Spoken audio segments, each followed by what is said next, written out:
গাজার নাগরিকদের অন্যত্র পুনর্বাসন করে উপত্যকাটি দখলে নেওয়ার পরিকল্পনা ট্রাম্প, কিন্তু এবার যুক্তরাষ্ট্র সফরে গিয়ে ট্রাম্পের সামনে বসেই তার পরিকল্পনা নাকচ করে দিয়েছেন জর্ডানের বাদশাহ দ্বিতীয় আবদুল্লাহ। বিস্তারিত ইমতিয়াজ আলমের রিপোর্টে।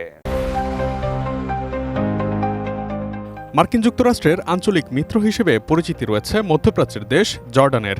দেশটির সাথে ফিলিস্তিনের সীমান্ত রয়েছে এবং ফিলিস্তিন ইস্যুতে অন্যতম অংশীদারও এই দেশ। তবে ইসরায়েলের সাথে চুক্তিতে আবদ্ধ জর্ডান একটি ভারসাম্যপূর্ণ রাজনৈতিক স্থিতাবস্থা বজায় রাখতে চায়। সম্প্রতি যুক্তরাষ্ট্র সফরে গিয়েছেন জর্ডানের বাদশাহ দ্বিতীয় আবদুল্লাহ। এই সফরে মার্কিন প্রেসিডেন্ট ডোনাল্ড ট্রাম্পের সঙ্গে সাক্ষাতে আবারও উঠে আসে গাজা প্রসঙ্গ। দ্বিতীয় দফায় নির্বাচিত হয়েই ট্রাম্প গাজার ভবিষ্যৎ সম্পর্কে বলেছিলেন তিনি গাজা দখল করে নিতে চান। এই ঘোষণার পর বেশ সমালোচনার মুখোমুখিও হন Trump. But it's going to be a wonderful thing. It's going to be wonderful for the Middle East. I think it'll turn the Middle East. I think you're going to have peace in the Middle East. You're going to eventually have peace in the Middle East.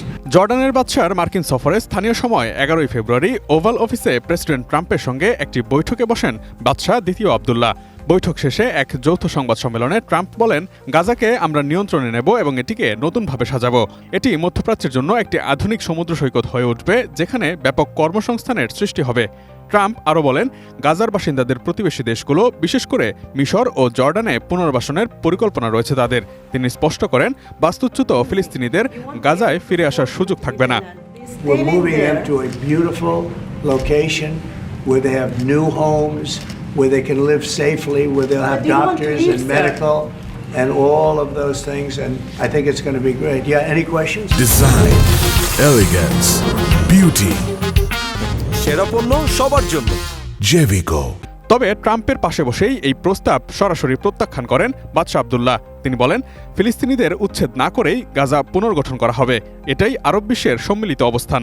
তিনি আরও যোগ করেন, মানবিক সংকট নিরসন ও শান্তিপূর্ণ সমাধান খোঁজা সবার অগ্রাধিকার হওয়া উচিত। ফিলিস্তিনিদের নিজ ভূখণ্ড থেকে বাস্তুচ্যুত করা এই সংকটের সমাধান হতে পারে না। And we're going to have some interesting discussions today. I think one of the things that we can do right away is take 2,000 children that are either cancer children or in a very ill state to Jordan as quickly as possible, and then wait for, I think, the Egyptians to present their plan on how we can work with the president to work on Gaza challenges. শুধু তাই নয়, জর্ডানের সঙ্গে একাত্মতা প্রকাশ করেছে মিশর, কাতার, Saudi আরব সহ আরব বিশ্বের বেশ কয়েকটি দেশ। যদিও ডোনাল্ড ট্রাম্প মনে করেছিলেন শেষ পর্যন্ত মিশর এবং জর্ডান তার প্রস্তাবে রাজি হবে, কারণ তারা যুক্তরাষ্ট্রের সামরিক ও আর্থিক সহায়তার উপর ব্যাপকভাবে নির্ভরশীল। বৈঠকে ট্রাম্প এক পর্যায়ে জর্ডানের প্রতি আর্থিক সহায়তা কমানোর ইঙ্গিত দিয়ে চাপ সৃষ্টি করার চেষ্টাও করেন। ট্রাম্পের এমন কঠোর অবস্থানের পরেও বাদশাহ আবদুল্লাহ শান্ত ও দৃঢ় অবস্থান বজায় রাখেন। ট্রাম্প তাকে গাজাবাসীদের পুনর্বাসনের বিষয়ে রাজি করানোর চেষ্টা করলে তিনি বলেন, নিজ দেশের স্বার্থই তার কাছে সবচেয়ে গুরুত্বপূর্ণ। মানবিক দৃষ্টিকোণ থেকে গাজার 2000 শিশুকে চিকিৎসার জন্য জর্ডানে নেওয়ার কথাও জানান তিনি।